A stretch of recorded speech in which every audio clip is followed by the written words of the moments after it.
is a presentation of the Oklahoma Sports Network. Other use of this telecast or any pictures, descriptions, or accounts of the game without the Oklahoma Sports Network's consent is prohibited. It may not be reproduced or retransmitted in any form, and the accounts and descriptions of this game may not be used without express written consent.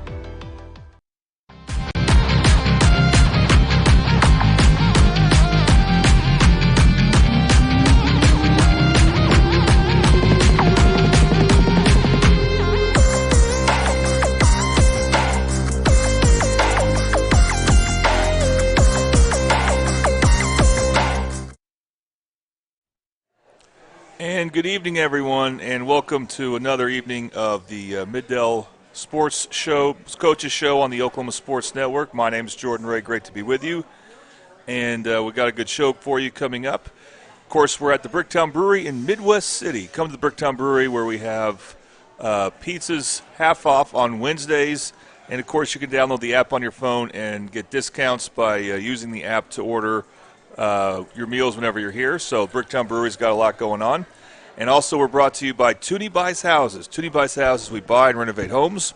We also owner finance homes out of the state of Oklahoma. The phone number to call is 405-931-3046. Okay, here's how things are going to work. We're going to take an in-depth look at the big game coming up Friday between Carl Albert and Del City in the 5A semifinals. But that's going to be pushed back to later in the show due to some unforeseen circumstances, but we will have that coming up. And we'll talk to a couple people live about the game. I think it's really exciting. I can't wait to do this as we're going to analyze this game pretty in-depth here. First, though, we had on the Midwest City basketball coaches, girls and boys, 2 weeks ago, and then we did the same thing for Carl Albert last week. This week is Del City's turn. We had Del City on this week because they're not playing any games tonight. However, the coaches still want to scout. In the case of the boys' coach, Lenny Hatchett, he also wants to see his daughter play. His daughter plays for Carl Albert, so he's at that game. And so 6 days ago, we went to Del City High School and interviewed both coaches and some of their players. In the case of the Del City girls, they have high expectations, and I got a chance to talk to 5 different players for them. In the case of the boys, we talked to just one player, but remember, they have a lot of good players coming from football, so they're not with the team right now. But that's what's coming up after the break. So you're going to see an interview I have with Del City girls coach Mariah White and then their boys coach Lenny Hatchett. Right after this. Don't go anywhere on the Oklahoma Sports Network.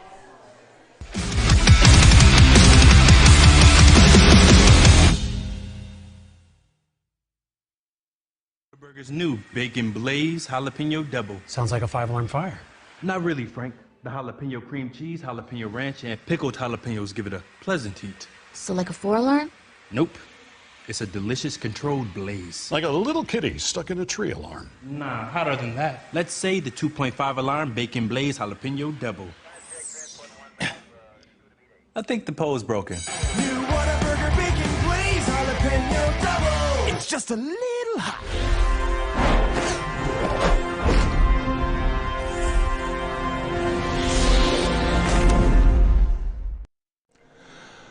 Okay, welcome back to the Middell Coaches Show on the Oklahoma Sports Network, brought to you, of course, by Tooney Buys Houses.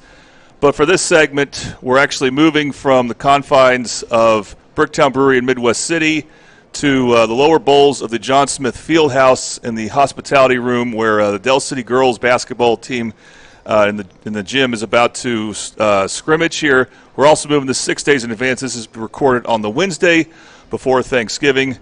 And we're going to talk Del City girls basketball with their head coach, Mariah White. And I'll go ahead and you think you might be familiar with these players. Shelby Thornton is joining us, as well as Mackenzie Smithers.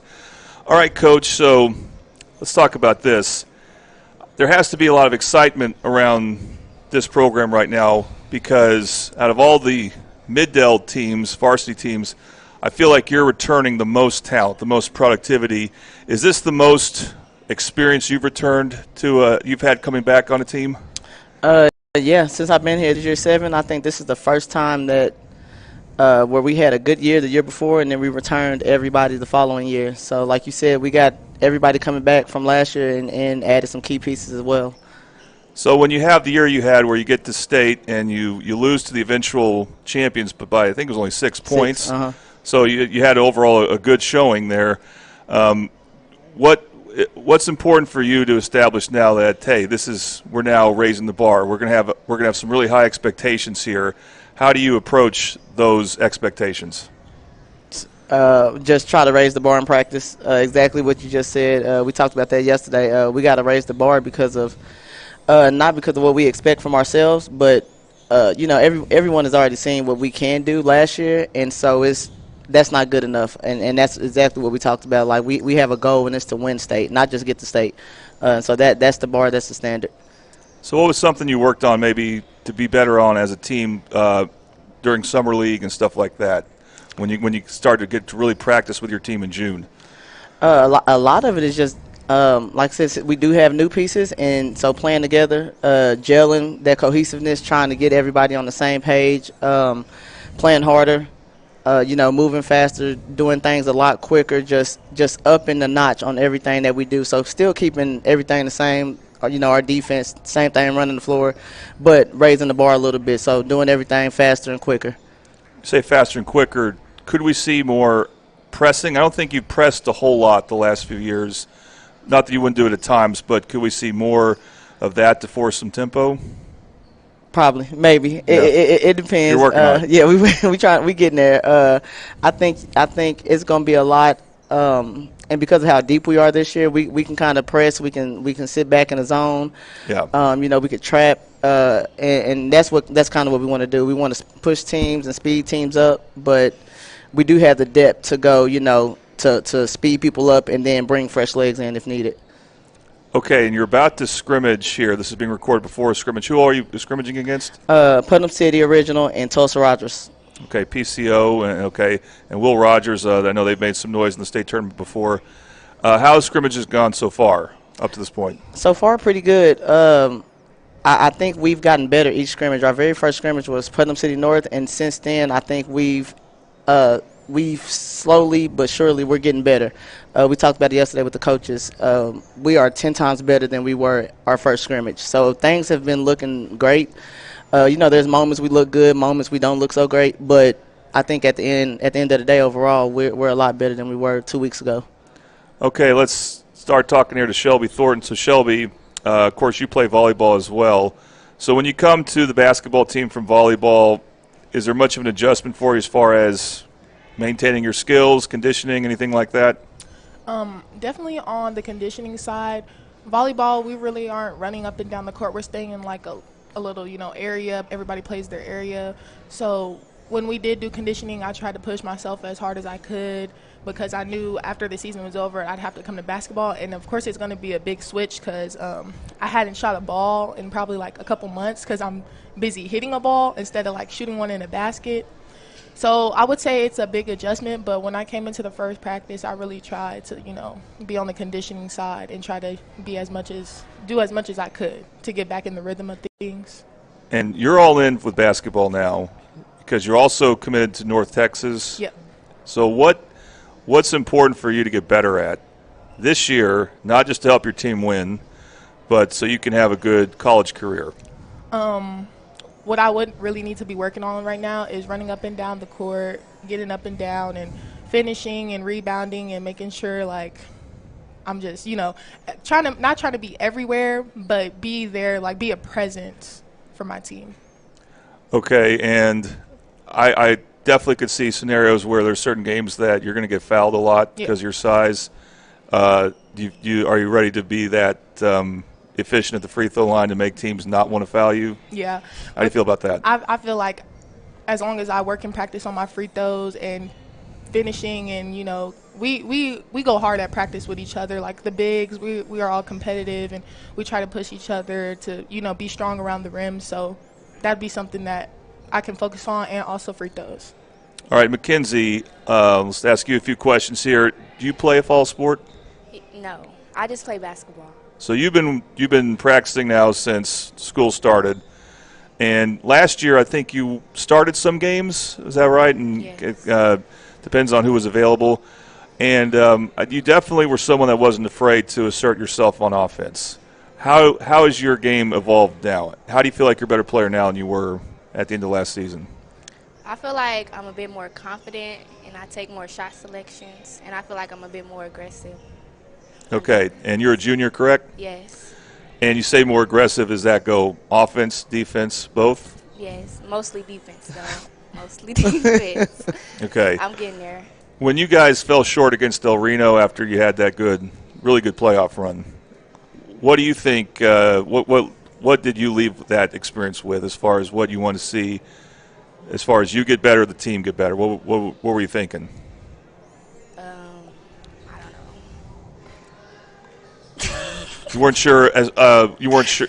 You didn't really have a thought as far as, well, we need to get better at this or that. It was just you were very happy to have the season you had. If I can help her a little bit, I think for a lot of them, what she led with confidence is, I think that's where we all seen that we all could grow. So I don't know if the stage was the issue or the team that we were playing was the issue, but it was just more so being confident in what we can do, within ourselves. So I think, and one thing for Mackenzie, when we played in that state game, the lights were big, but if we were to go and do that same thing this year, I think she'd be ready. So I think confidence is on another level than it was last year. Last year we went in with, a junior and a bunch of sophomores playing in the state game. And so now we come in, we got a senior, who's a leader. Then we got some juniors who've been there before, and so they kind of know what to do. And if anything, I think that if we were to be in that same situation, that, those lights won't be as bright this year. Sure. All right. Mackenzie, let me ask you this. Who do you go up against in practice that helps make you better, or that maybe you help make her better? Like, I know you're about the same build as Courtney McCarroll. I don't know if she's someone you practice against, or is there someone else? I practice against Courtney. She pushes me, and also the bigs. They be trying to push me around, but it don't work that way? Yeah. It don't work that way. Oh, okay. Maybe against some teams that have two big players inside, you may have to guard the second biggest player sometimes. Yeah. So there is some challenges there. Okay, so Coach, I did this with you a couple years ago. I forgot to do it last year. That is, guess your starting lineup. And so I was way off 2 years ago because everyone was, except for Shelby, was pretty new. But you had an unbelievably good freshman class. It's now a junior class, like you mentioned. This year, I feel like I may have at least 4 out of 5. So let's see how this goes. So you mentioned Sasha Hunt will not be available until January. So I'm going to say that Raina Lewis, who you liked bringing off the bench, would start in place of her, along with Courtney, McCarroll, Shelby, so there's 3, Mackenzie, so there's 4, and I'm going to throw in is it Drea Collier? That's the name is correct, but at this point it's up and down. So we've had 4 or 5 scrimmages so far. 4 scrimmages. I think it's been a different group every time. In Drea, she actually is not playing this year to focus on track. Oh, okay. So one player not coming back. Yeah, so she will be missed. Yeah, that Drea. Yeah, we do miss her leadership and her goofiness in the gym. But it's like I said, it's up and down. So we have all the names you mentioned. They're all key pieces and have started a scrimmage at some point. It's more so, and we'll kind of figure it out once we get going, once we get games going, and what we need, depending on what the scout is. If we need to go big, we'll go big. If we need to go small, we can go small. But the names you said will definitely be in every rotation. Okay, and do you have any move-ins that are going to help? And also on that note, Coach Knight from Midwest City mentioned you have a really good freshman. So what can you say about that? 2 of them. Okay. 2 of them. So we have 2 good freshmen that will be playing a lot of varsity minutes. Jakiah McAllister, which you're familiar with, the older sister and the brother. Yep. So little sister is here, and then Paris Baker, a freshman. She's about 5'11", wing forward freshman, and so both of them will be playing a lot of key minutes. And they've been having to learn because we've been throwing them in the fire as well, and so they've been having to learn on the go. We have a move-in. We have a few move-ins. Sanaya Bonds, sophomore post, about 5'10". We have Kamaya Morgan, shooting guard. She's 5'7" wing. We have Zandra Moore, point guard, about 5'5". We have Mariah McKinney, another small forward wing player. We have, who am I missing? Tori. We have Tori Moore, big physical presence inside, about more like an undersized post, but super strong. So, like with 5-6 move-ins and then 2 freshmen.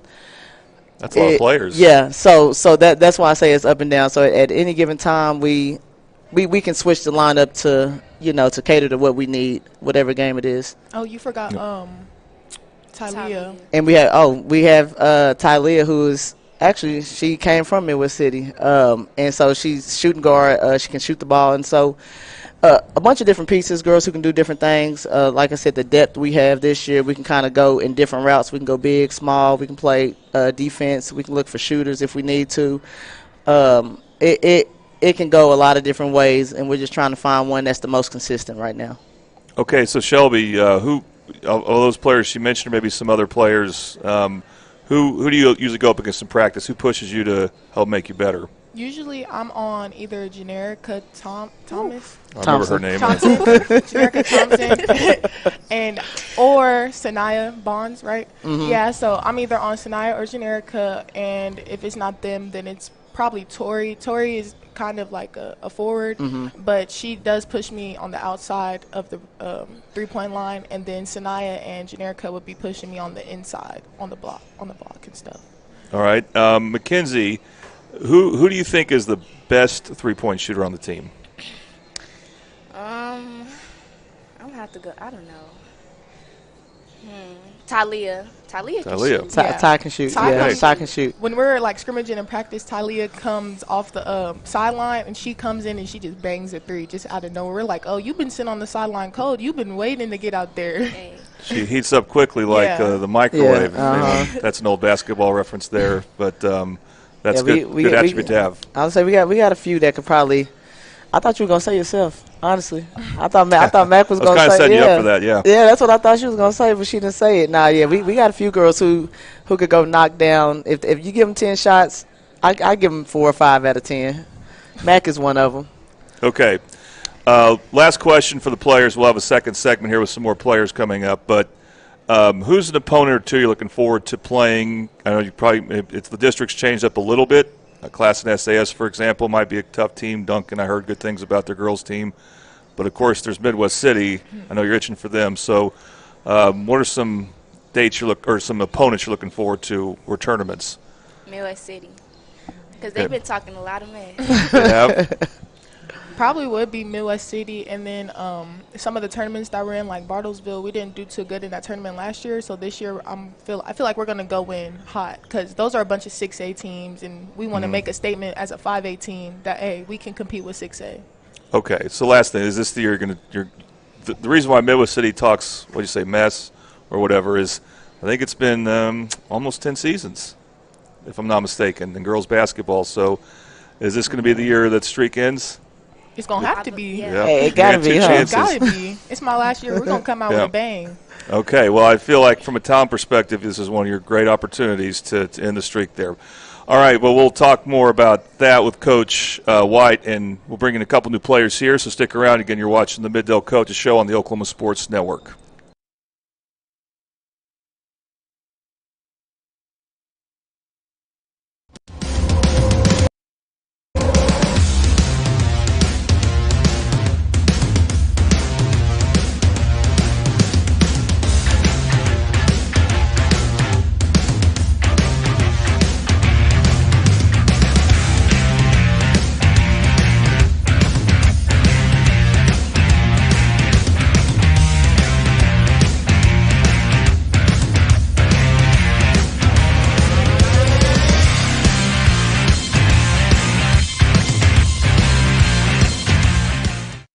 College is more than just going to class.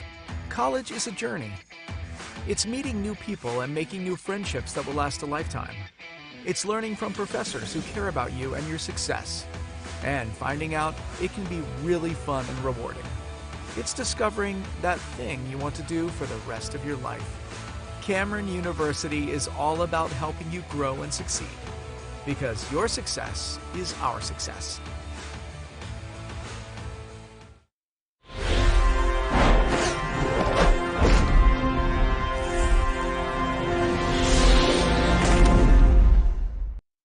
All right, welcome back to the Middale Coach Show on the Oklahoma Sports Network. Round 2 with Dell City Girls Basketball and their head coach, Mariah White. All right, Coach, you decided to bring 3 players down. Who do you have with us here? We got freshman Jakai McAllister, we got sophomore Kamaya Morgan, and sophomore Sanaya Bonds. Okay, let's talk to Miss Morgan first. I apologize if I get your names wrong. Is it Kanaya Morgan? Kamaya Morgan. Okay, Kamaya, were you with the program last year? Yeah, I went to class in SAS. Okay, well, that's interesting because that's one of your opponents. They're a district opponent. But I think they won state in 4A not too long ago. So is that going to be one of the tougher opponents for you guys this year? Yeah, I think so. They have a lot of good plays, good coach. I think it's going to be a tough opponent. Okay, so now you don't have to say anything about them, but what made you decide to move to Dell City? What made you want to play for the Eagles? I played with these girls for a long time, so like we have a lot of good chemistry, and it's also kind of closer to my house, so like it was just an easier move. And what do you think so far? Have you been were you with the team in June, or did you just join them in the beginning of the school year? I just joined at the beginning of the year. And what do you think so far about this team and how practices have gone, everything else like that? I think practices are good when we lock in. We still have a few little things we got to get together, but overall we're doing pretty good. Okay, and then if you could headset over here, and then Miss McAllister, again, remind me your first name. Jakai, okay. You're the youngest of 5, correct? Yes. And all your siblings have played basketball at Dell City, and they all left a mark in some way. Your 2 oldest brothers have won state titles. Do you feel a lot of weight with that as far as how you play? Do you feel like there's a lot of expectations for you because of your family? Yeah, a little bit. Okay, but you're only a freshman here. So what are your goals for this season? I mean, and I say freshman, I know obviously you want to play, but you know there's a lot of other good players on this team. What's important for you this season as far as any individual goals you may have? To not get distracted, keep my head in the game. Yeah. Okay, Coach, are you going to be able to field a freshman team, or are some of these ladies going to play JV ball too? These 3 will be all varsity. They won't play. They won't play any JV, and she won't play any freshman. Okay. But we do have a freshman team, so we still have a freshman team with about 7-8 girls on it. Okay, and then one more time, your name? Naya, and you're a sophomore. Were you with the program last year? Okay. I went to sophomore. Southmore, okay. So same question. What made you decide you wanted to be a Dell City Eagle? They wasn't it for me. Like, their coaching skills wasn't. I don't want to talk about them. But it's No, I don't want you to either. What made you want to come here, though? Oh, because this is, I don't know. I just wanted to come back. Come back. Okay, so you're kind of originally from the area. Yeah. And what type of player are you? Are you mostly a post player? Do you like to play outside or what? Post. Okay. What's it like practicing against Shelby? It's easy to me. Oh, really? I love that answer. I'm just playing. I mean, I would think at the very least she's hard to shoot over. Yeah, she is. Okay, but that makes you have to be more crafty, right, around the basket? Yeah. And what are your goals as far as for you? Obviously, again, minutes might be hard to come by. So you're going to have to compete for those minutes. But what are your goals for the season as far as what you want to accomplish?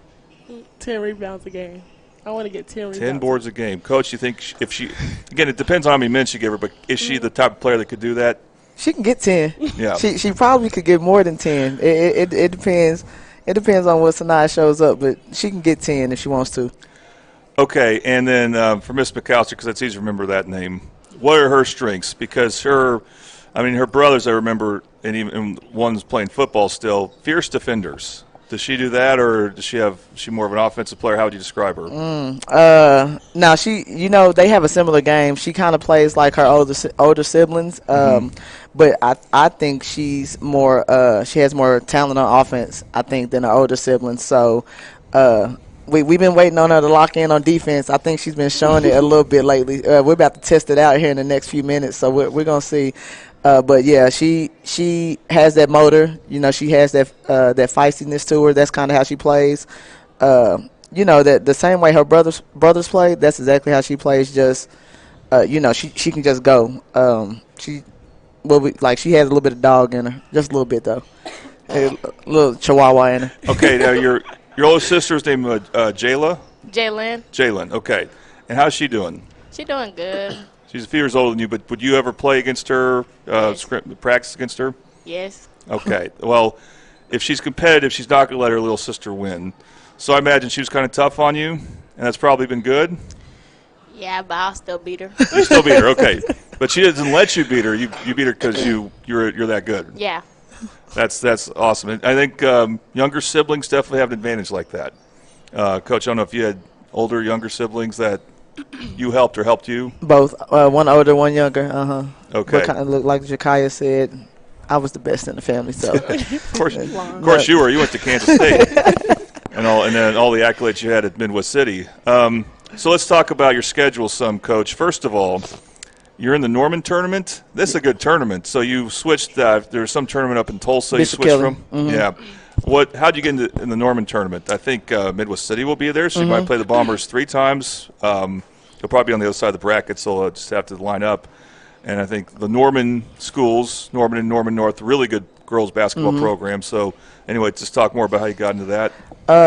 Really, we wanted to go to the best tournaments, and I felt like there's gonna be a lot of competition in that Norman tournament, and so I feel like we want to challenge ourselves early, so we need to go see the best teams early. Like you said, Norman's in it, Norman North, Midwest City. We opened up with Edmond Santa Fe, but Putnam City North is in the tournament, so it's a loaded tournament.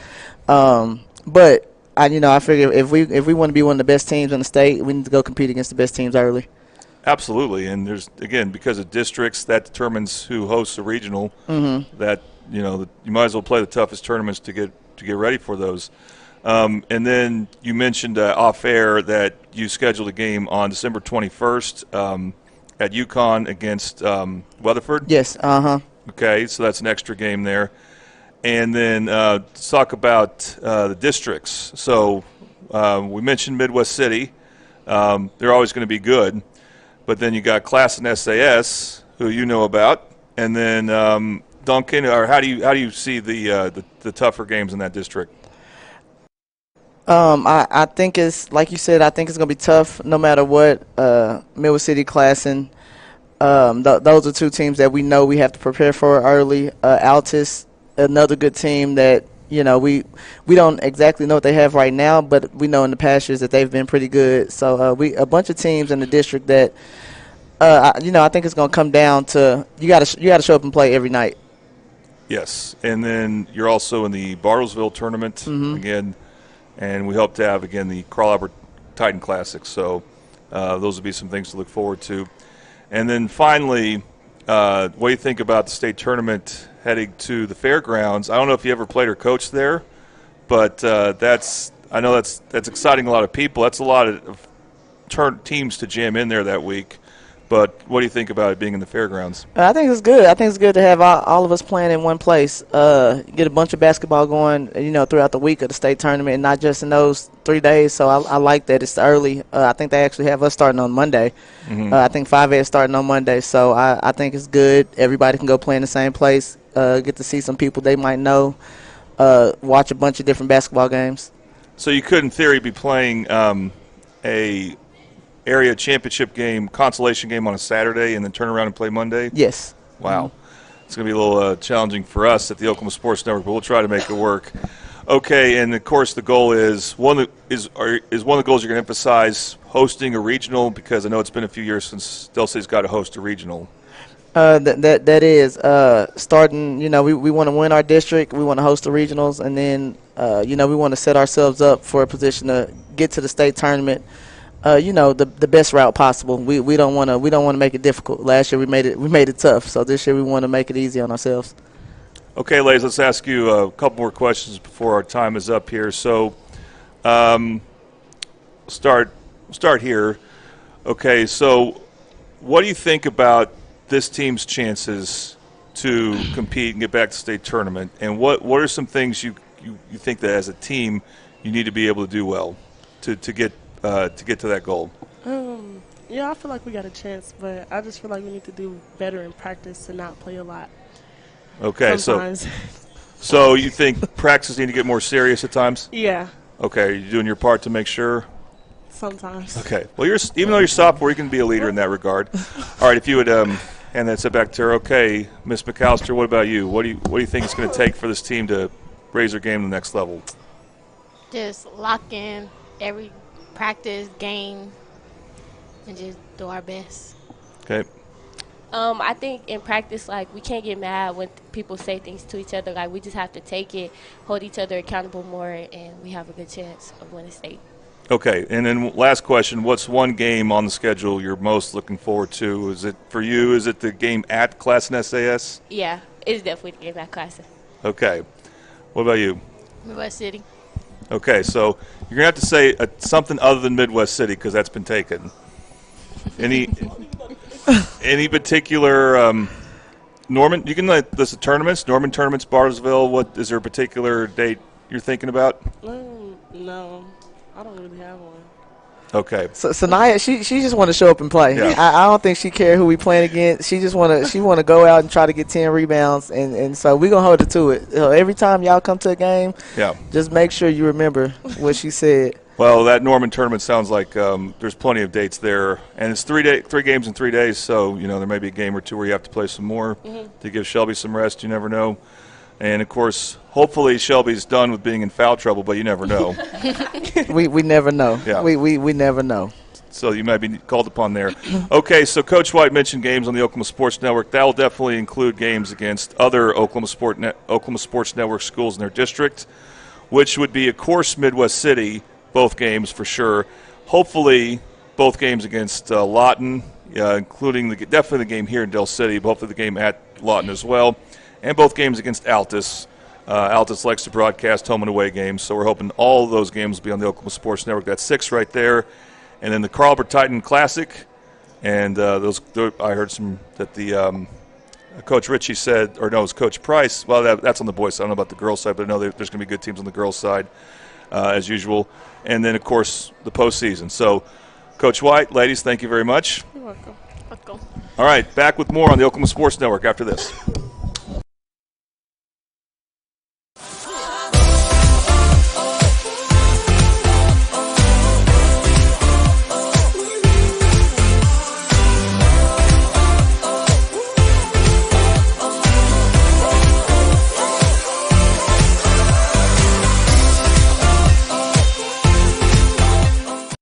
Have you ever seen an insurance commercial and ask yourself, are they really telling me the truth?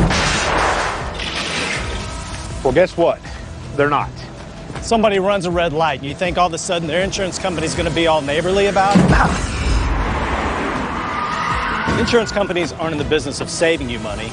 They're in the business of keeping your money. So remember, save our number in your phone so when tragedy strikes, Call Rob and Will.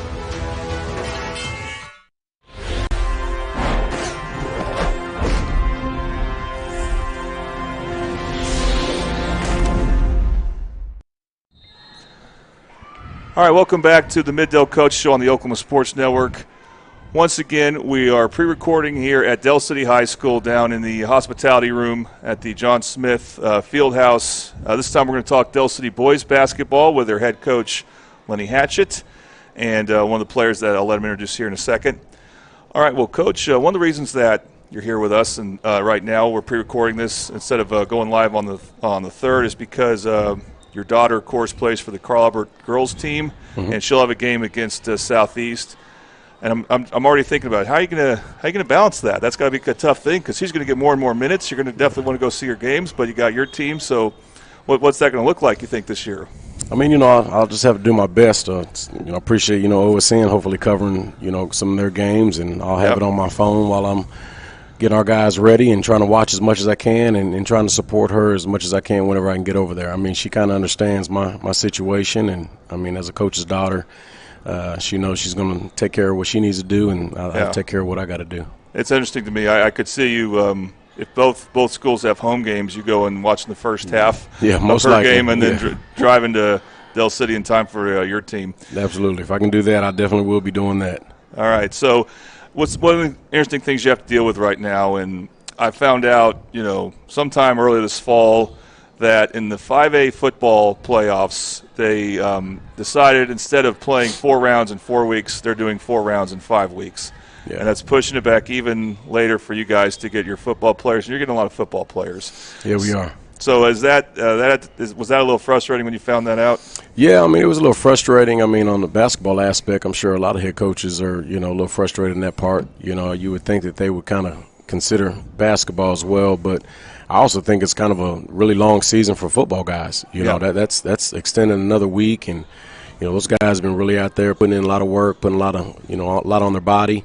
But it's what it is. We have to deal with it. We have to figure out ways to kind of get better and get ready for whoever we got to have to play, whether we have them or whether we don't.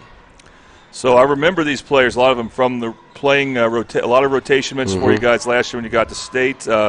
Marshawn Graham, Demarion Turner, Jay Sean McAllister, and Tavon Johnson all played a lot of minutes for you. Yes. And I do remember also watching Caleb Blackwolf play for El Reno. So have you had a chance to get those guys in during the summer?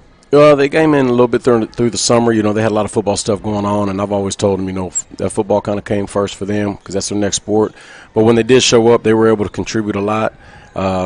Caleb is going to be a great asset to the program along with those other guys that are returning. That most of those guys that you named have started for us at some point last year. I know Caleb was a starter at El Reno, and then there's also another sophomore that we're really high on that we're excited getting is Josiah Chester that's coming over as well. I was about to mention he's been having a really good football season. So that right now he's got to have the next man up or next men up mentality. How have you liked?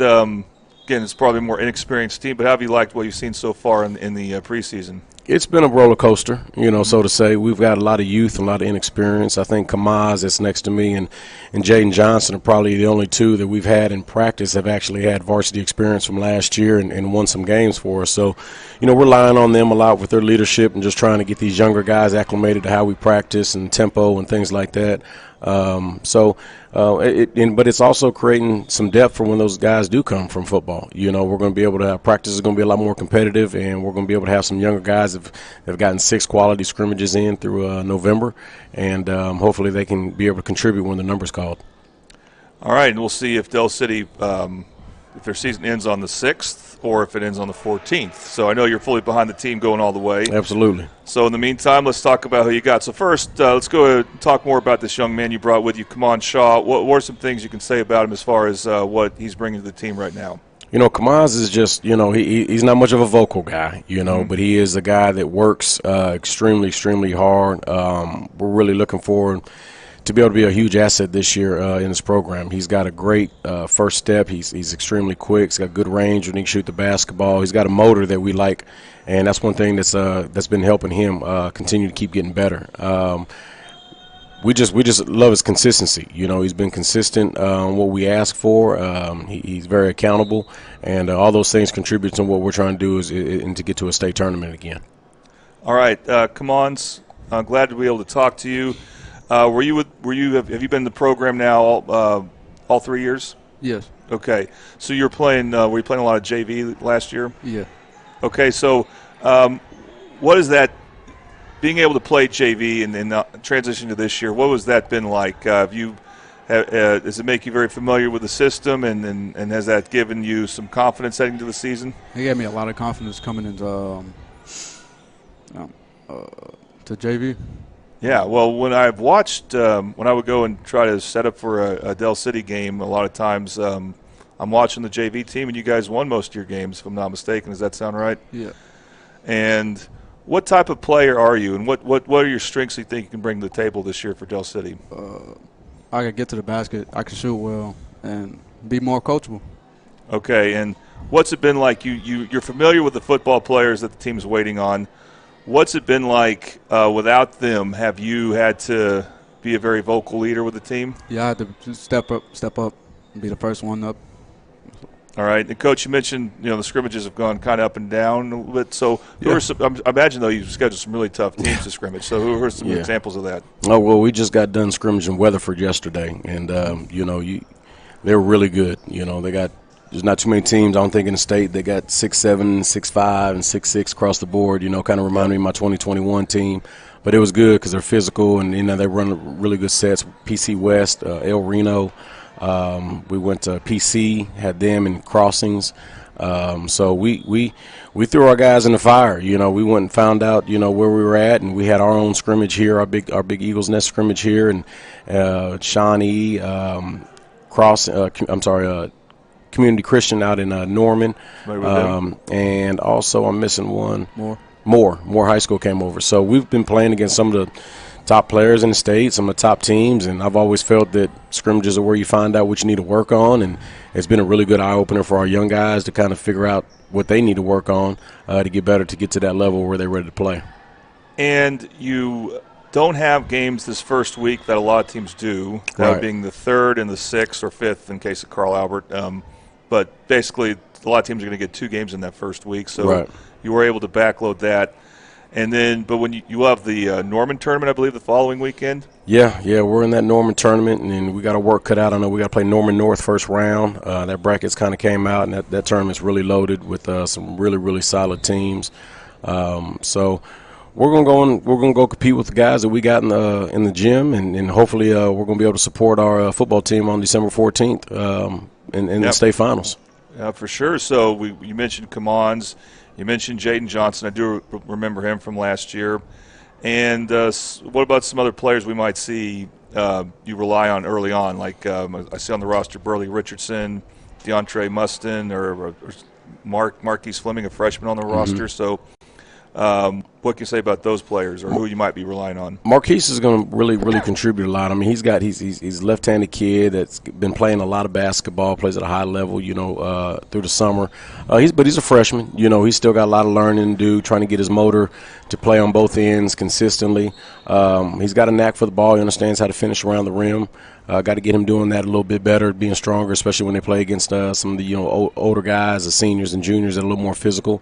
His brother Marcus Fleming got a lot of athleticism, long, about 6'5", can really fly around the rim. We want him to be more aggressive on the boards. And then DeAndre Mustin is a sophomore that could come in and give us some quality minutes if he continues to keep trying to get consistent. Okay, and yeah, I mean, Marcus Fleming's got some size to him, so I know that will be important in some games here. Come on, who has been someone in practice that has really challenged you and helped you get better? I would say Jaden Johnson. He pushed me to be my best. All right, so you guys do a lot of one-on-one stuff, one-on-one drills against each other? Yes. Okay. And, Coach, also what's interesting about your schedule is you opted out of, I guess, the Mustang tournament. Well, we didn't opt out. Oh.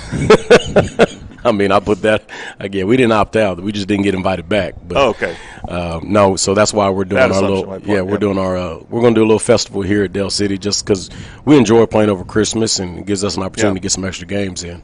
Yeah, you're going to have 2 games. Then you're going to play Ardmore on Friday the 27th, I believe, and Lott MacArthur. That's a good matchup to have. Yes, because they're not a district opponent anymore. But, but they are someone that could be a measuring stick game as far as the 5A playoffs. Oh, absolutely. Yeah, it'll be a good challenge because, we'll at least have our football guys in for at least maybe a week of solid practice. I try to give those guys some time off because I know how long football is. But, it'll be a great challenge for us, having Ardmore on Friday and then being able to try to compete against Lawton Mac. That's I know, a top 10 team in the state right now in the West. And then the Bishop McGinnis tournament. Yes. Is that'll have a lot of good teams in it. And was there any non-district regular season games you had besides the 2 on Christmas? No, we weren't able to really. The schedule just didn't allow being able to find some games. So those are our only 2 non-district games. But our district's pretty darn tough. I mean, for the boys' side, it's really tough. With Midwest City, Lawton, John Marshall, and us. I mean, we're going to be really battling at each other. Got to go down to Duncan. Don't know much about them, but anytime you got to go on the road down there, they're going to be, I'm sure, pretty tough to play. But those 3 that I named at the top, I think, going to give us everything we can handle, and I'm hoping we can give them everything they can handle as well. Yes, and we'll have we hope to have your game at Altus on the 10th on the network. Oh, okay. We'll see because they stream a lot of their games, so we'll piggyback off of that. And then definitely your Midwest City game on the 17th, and your Lawton games as well. So Lawton High, that was an interesting addition because they have been a really good 6A team the last few years. Yes. So that'll be interesting. And I think you played them a few years ago. You were in the same conference as them for. Yeah, we used to be in that Big Ten conference. Yeah. So DeMons, are you or Commons? I'm sorry. Are you looking forward to a particular opponent? Is there a game you're circling on the calendar? I'm circling that Midwest City game. I imagine both of them. Yes, sir. Yeah, well, that'll be interesting to see on the 17th what type of how full strength or close you are to full strength. But then, of course, you'll play them a second time. So we'll see about how that goes. And, Coach, you have a lot of your same assistant coaches. Coach Griffin, I think Coach Williams has been with you for a few years. Coach Jeffers, I'm not familiar with. He's new to the addition to our staff. He played for me at Edmond Santa Fe. So he's one of my former players. He's been heading our freshman basketball program and doing a really good job. So our staff is to me, I think one of the top in the state, and they've been loyal, and they do what we need to do and get our kids going, and I've been really appreciated, especially Coach Griffin being with me as long as he has. Yes, and you mentioned the freshmen. Are you going to have to probably suit up some freshmen early on? Well, we've like I said, Marquise Fleming is one that's been suiting up. We have another one that could be potentially, maybe possibly helping in that Altus game, just so we can have some bodies. But as of right now, Marquise Fleming's the only one that's been suiting up as a freshman. All right, Commons, do you play any other sports? Oh, no. All about basketball? Yes, sir. Okay. Who's your favorite team professionally? The Thunder. Thunder, okay. Thunder up. They're having a good year so far. Do you have a favorite player or someone you like to watch? Shai Gilgeous-Alexander. SGA, okay. I'm always interested to see him when he plays against Anthony Edwards because that's another exciting guy.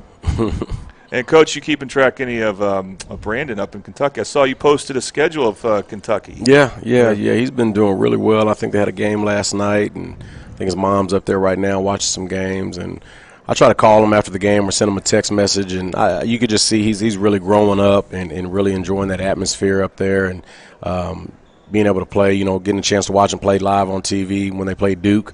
I thought he had an unbelievable second half.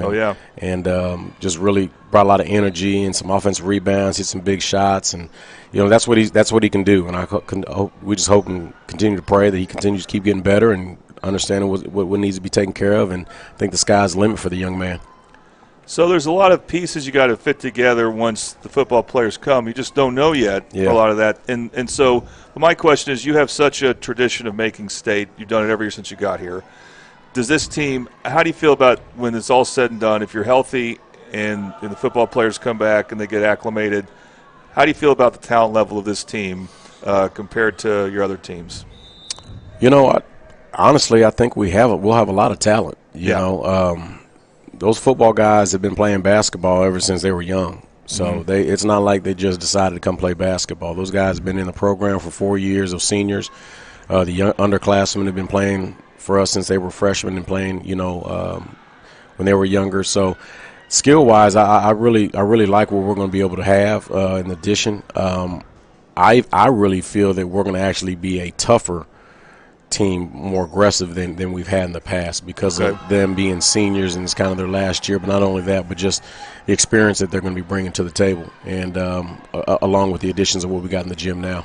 Well, I could say on defense, on football, they're all ball hawks. Yeah, and that's what we hope we want them to be, hawks on the court over here. Yes, that could definitely translate. Okay, final question for you, Coach, and then we're about to wrap it up here. So they decided to move the 5A and 6A tournaments to the fairgrounds, and I don't know if you've ever coached or played there, but what are your thoughts about that move? It's going to one of the interesting things about it is they'll require some games to be played like on a Monday, Tuesday, and stuff like that. Right.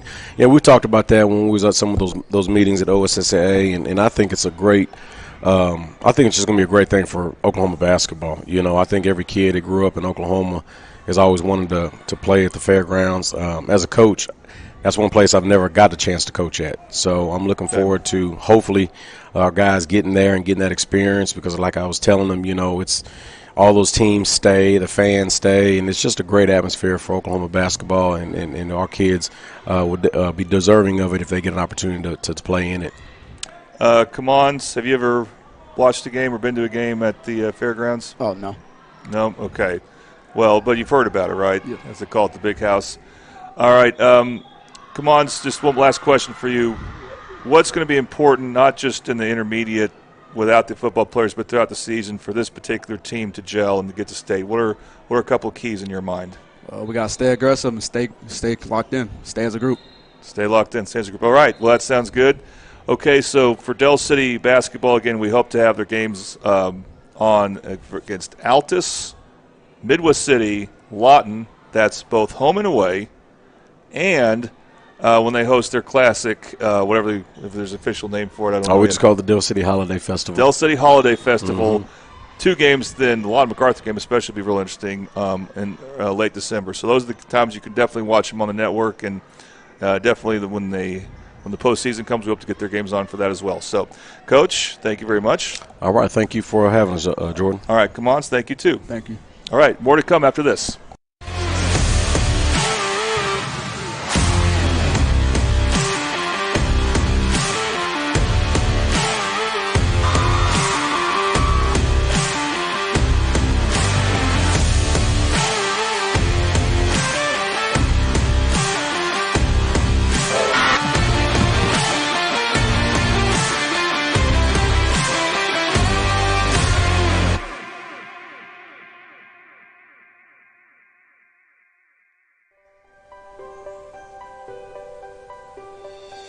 If you've lived in Oklahoma long enough, you'll know that we get extreme weather. With that extreme weather comes hail damage to your roof and an insurance claim. When that happens, there's not a better company to deal with on your insurance claim than Cantrell Roofing and Construction. Since 1987, Cantrell Roofing and Construction has proven to be the best in the business, and always remember, got hail? Call Cantrell. Call them at 405-642-8558. Experience the best wash in town at Tommy's Express. You'll love our open and bright tunnels, easy loading flat belt conveyor, unlimited membership, and free vacuums and mat washers. Experience the difference and visit Tommy's Express today.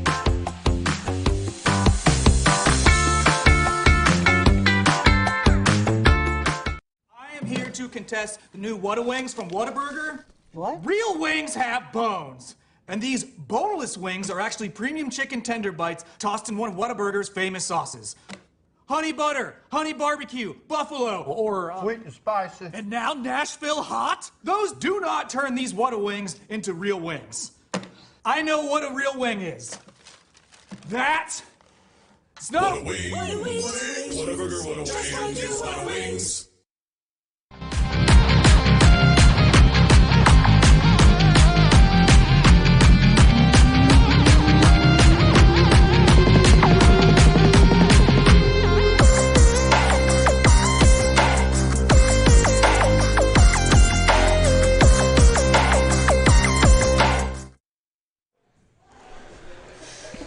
All right, welcome back to the Mid-Del Coaches Show on the Oklahoma Sports Network here at the Bricktown Brewery in Midwest City, and also brought to you by Tooney Buys Houses. Tooney Buys Houses, call them at 405-931-3046.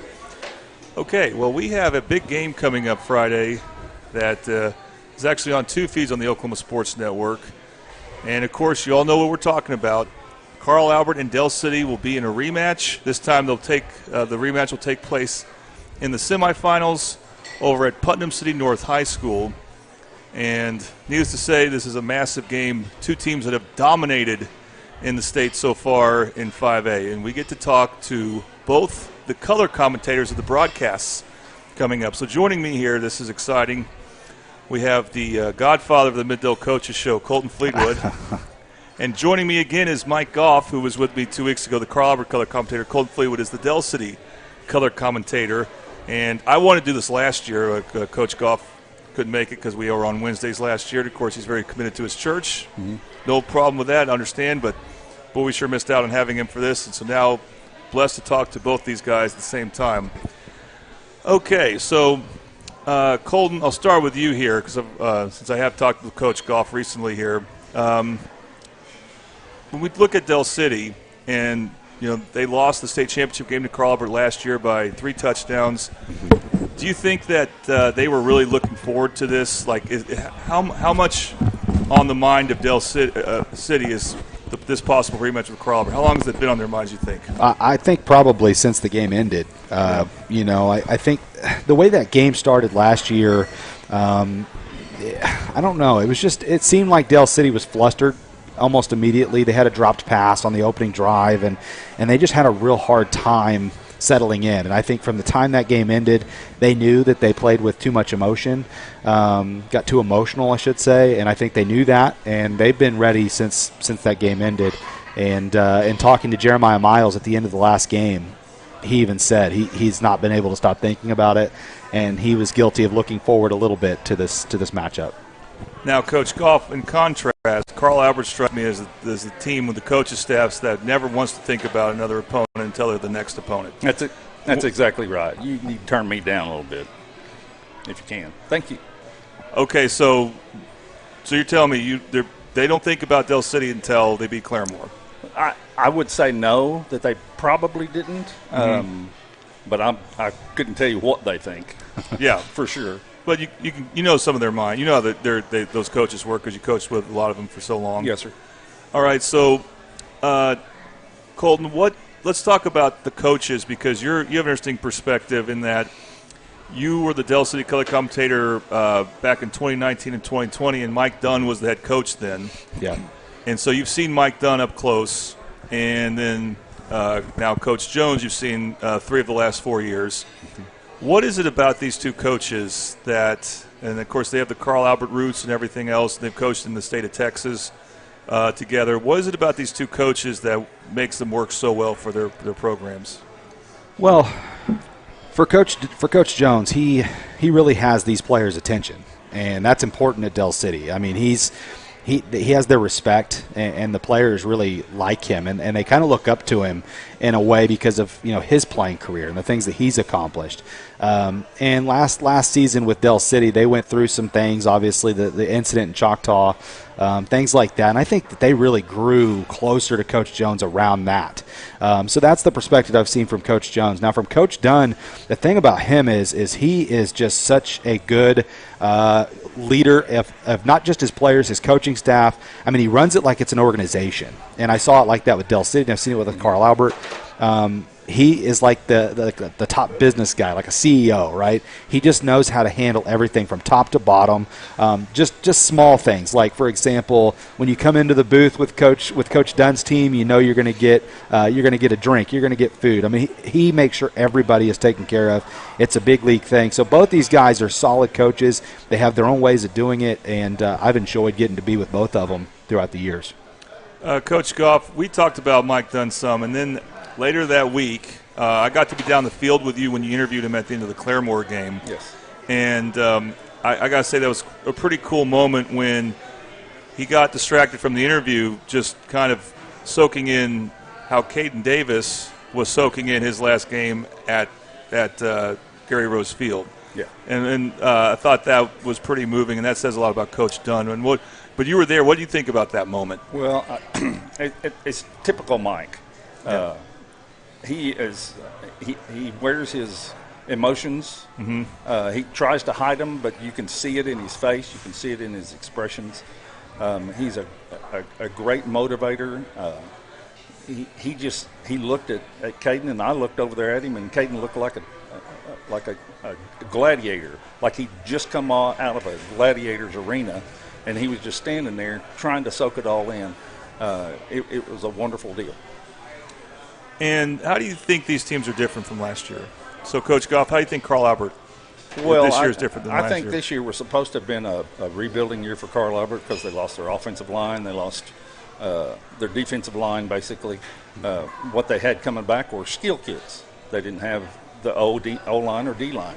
Or the quarterback.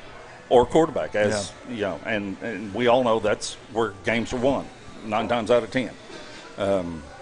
And I think that the difference is the kids from Carl Albert have had an opportunity to play in mop-up roles, and we talked about this last couple of weeks ago, but they've had a chance to play in mop-up roles, and now as starters, they're taking all that stuff and learning from it, and they have learned from it, and it's just like we've said in the past, it's kind of like it's a stepping stone, and they just keep filling in with new kids and all that stuff. Colton, how's Del City look different to you than last year? Well, Del City looks a lot different. It kind of starts at the top. Coach Jones last year did not have to be an offensive play caller, and now he's the offensive coordinator. I can't say enough about that. That's been impressive what he's been able to do, because he took over with a week and a half before the first game or something like that at offensive coordinator, and he's done a heck of a job. I mean, it's been really impressive. So that's the biggest thing. His offense is different than what they've run in the past. But like kind of what Coach Goff said about Carl Albert, Del City didn't know some of the things going into the season that they'd have. They would have a new quarterback. They relied so much on Rodney and LaDainian Fields last season, and this season they don't have either one of them, and then River Warren, of course, at quarterback. So they've used two quarterbacks. They've got a freshman. They've got a sophomore that both rotate in and play. They've both done so well. But, yeah, I mean, it kind of going in, I thought it was going to be a rebuild season a little bit, and then especially after the first game against Edmond Memorial, I thought, well, there's going to be some growing pains along the way. Well, those growing pains went away pretty quick after that first game. By the way, what a good game that ended up being for Del City, because Edmond Memorial had their best team ever since the Edmond school split, making it to the semifinals. So that was ended up being really great competition. Meanwhile, for Carl Albert, they probably have the best winning at Stillwater 30-0. So that was their tough non-district game. And, of course, the Carl Albert game. What about this bye week? This is brand new to 5A, isn't it, Coach Goff? I don't remember a bye week between quarterfinals and semifinals. I've been doing it for 40-something years, and this is the first time I've ever seen anything like this. Now I'm thinking about who's given advantage to, and I guess the better way to ask each of you is, what does this do for each team? And I think Colton, for Del City, it's kind of obvious they can get their quarterback situation figured out once and for all. Yeah, that's probably the key. And I think, too, again, it's like with Coach Jones being a first-year offensive coordinator and being kind of rushed into the situation, it gives you a week to build a good game plan offensively, making sure you have – because Del City's going to hit chunk plays against Carl Albert if they want to win the game.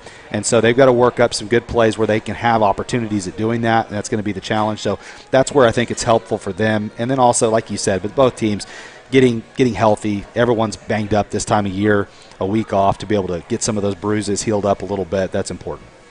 Coach Goff, again, you're not totally used to a bye week. Bye weeks kind of become new in the regular season, too, with teams play week 0. Right, when they play week 0. So what can you imagine doing with the bye week as a coach? At this point in time? Yeah. This part of the year? Like Colton said, I believe that the best thing they can do is get healthy. They get in the weight room. They condition. A lot of people think that, well, once season starts, they don't do a whole lot. Carl Albert ramps it up each time. I don't know if anybody knew that or not, but they're still conditioning. They're still doing weightlifting. They're still doing everything. And I'm sure Coach Jones does the same thing. Yeah, I would imagine. Well, coming from Carl Albert, I would imagine so. And, but the thing is, both teams still POTD, as they say, which is practice on Thanksgiving Day. Carl Albert tradition here. Okay, so let's talk more about the position battles here. So I brought a coin. I had to go back to my car to get one because I lost my first one. Here's how I want to do this here. We're I'm gonna let you guys pick who has the ball first, Carl Albert or Del City, and then we'll pick a unit of offense to talk about first, and then the corresponding defense with that. Sound good? Each of you guys will get to pick stuff. I didn't even tell you guys how we're going to do this. This is we're flying by the seat of our pants here. Really? All right. Colton, I believe Del City will be the road team again. So I'm going to let you call it, heads or tails. Tails never fails. It is tails. Hey. So you get to pick who's going to have the ball first, Del City or Carl Albert. Like what I think they would do? Is that what you're asking me? Or just analyzing the just positions. For talking. We'll say Carl Albert has the ball first. Okay, Coach Goff, you get to pick which unit of offense for Carl Albert do we want to talk about here.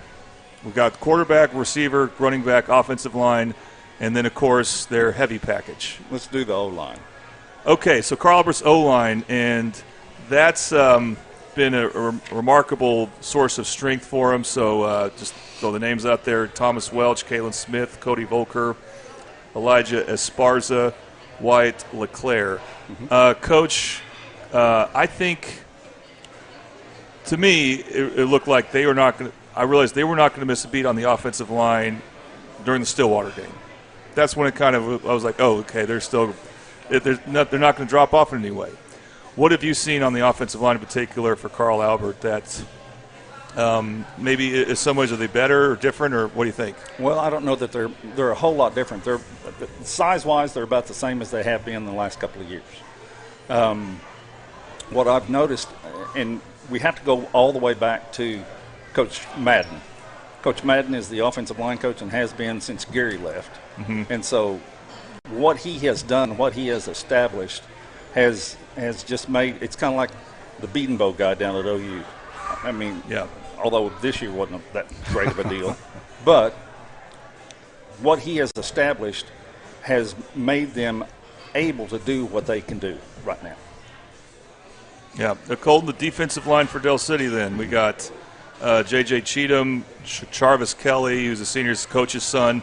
Tavon Johnson, if I'm not mistaken. I think Coach Jones says he set the school record in sacks. Yeah. And then was it Freeman? I don't remember his first name. Cam Freeman. Cam Freeman, okay.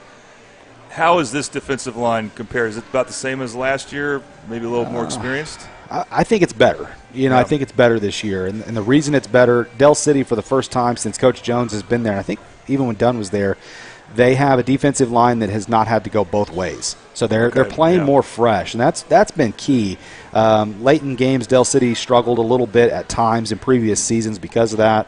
This season, late in games, these guys are good to go. I mean, they're fresh, and they're making great plays. Quaylen Goodman is really the leader of that defensive line.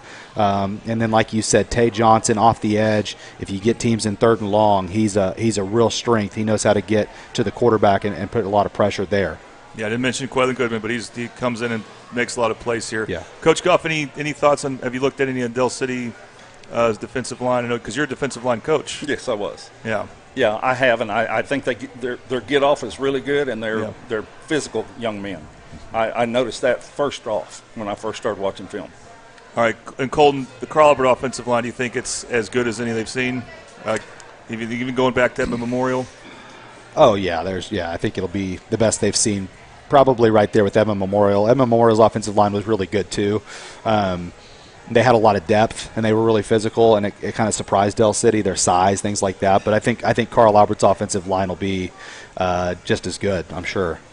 All right, Colton, go and pick the next offensive unit. This is again for Carl Albert. The next one for Carl Albert? That we're going to talk about, and then we'll get to Del City, too, on that. We can talk about the quarterback. Okay, Devin Woodring, the quarterback for Carl Albert.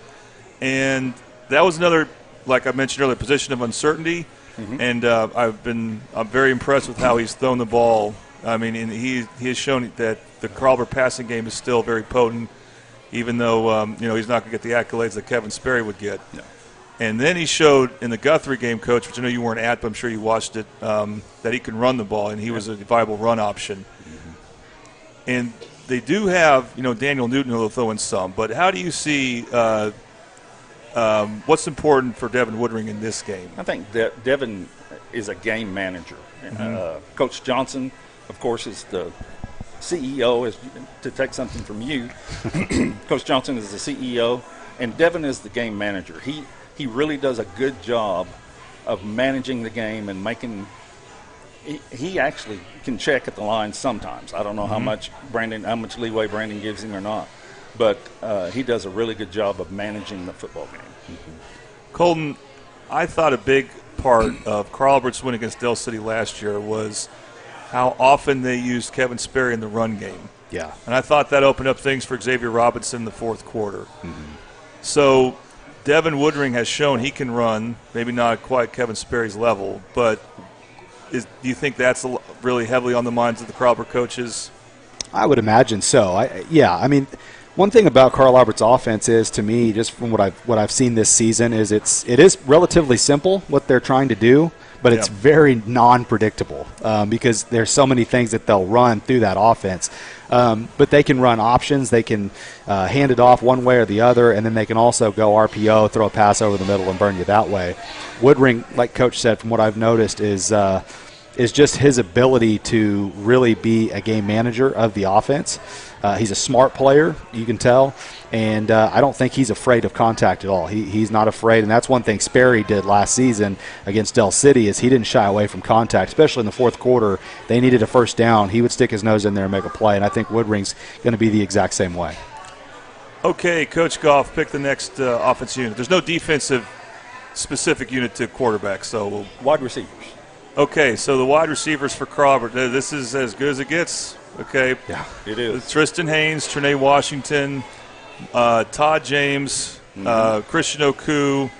I already forgot Byron Stubbs. Yeah. I'm probably missing some Jackson Webster. Coach, this is probably the fastest team they've gone up against. We'll talk more about that here in Del City. But these receivers, what impact do you expect them to have? Well, one of the things that I've noticed this year, I think they can all catch the ball. But one of the things that I've noticed so much is that they block so well downfield for each other and then for the running backs. They do such a good job of blocking that, especially Trinae. I'm not going to leave anybody else out, but Trinae does it really well. Tristan does it really well. Marcus, when he's in at tight end, does it really well. And so, they get down the field and they do a really good job of that. Yeah, Marcus and Max Wilkerson will also figure in that as the tight ends. But I'll be interested to see, Coach, and I'm going to get to Colton about this. Does Del City have the speed to maybe not give the receivers cushion, or, how much cushion do you think they would be given? Oh, I have no idea what kind of secondary they're going to play. I'd hate to even guess as to what Coach Jones or whoever the DC is, and I'm sure Coach Jones will have some say into what's going on, but I have no idea. I'm sure Del City, their kids match up as well as anybody against Carl Albert's kids. Sure. Yeah, Coach, the secondary for Del City, you have Caleb Blackwolf is the one safety, McAllister's the other, and then is it Nick Holmes? Yep. And Domarian Turner, along with, I know we'll see Palmer at cornerback. So they got guys that can run. Yeah. What's important here? Do you think they might give up some some intermediate stuff, though, having respect in the Carl Albert speed? Yeah, to be honest with you, Jordan, I really don't know. That's a good question. I know that Del City this season runs a lot of man defense on the outside, a lot of press coverage. They trust their guys. Domarian Turner has been unbelievable in coverage this season. In fact, we kind of joke about it. Sometimes I forget he's out there because nobody throws the ball his way. I forgot, too. I even asked Coach Hatchett, what's happened to Domarian? Because I haven't heard his name the last 2 times I watched Del City play. He's really good. He is really athletic. They obviously bring him in the Wildcat on offense some. Probably won't do that as much now that they have Overton at quarterback, but he's a great athlete. I think, like Coach said, Del City's got guys that can run. It'll be interesting to see what the coaches do. Coach Kelly, I'm sure, will probably mix it up. I'm sure you'll see multiple things, but it's hard to say. I think it'll depend early in the game. You kind of feel it out and make changes along the way as it goes. One thing where Carl Albert, I think, is predictable, they run that bubble screen to Tristan Haynes very early in games. Yeah. So I'll be interested to see how they defend that. Yeah. Well, there's all kinds of ways you can defend it. You can go man out there. Right. You can you can play zone. You can have your linebackers drop. You can have your end come off. There's a lot of ways you can do that. But, it'll be interesting to see how that happens. All right. Colton, pick running backs or the jumbo package? Definitely for Carl Albert, right? We're still on Carl Albert. Let's definitely running backs. I'm curious. Okay, so what's interesting, Coach Goff, about the running backs, Elijah Matthews has been starting, but LT Simmons gets the bulk of the carries. Yes. And so we know I still don't know what I know he's a good player, but I don't know a whole lot about Elijah yet. And I don't know how much he'll be involved in the game other than LT. I assume he does some other things well when he doesn't get the ball. How do you see that contrast with those two running backs? I have no idea why he starts. Yeah. Maybe it's one of the old philosophies is if you want to play somebody, play them early, so that you don't have to play him later on when it's a tight game or whatever. I don't know if that's the reason or not, but Delijah is a wonderful young man, works hard all the time. We were talking about Ferris and my wife having Ferris in class over at Westfall. Cash well, Ferris, she had yep. Delijah. Okay. She had Delijah also.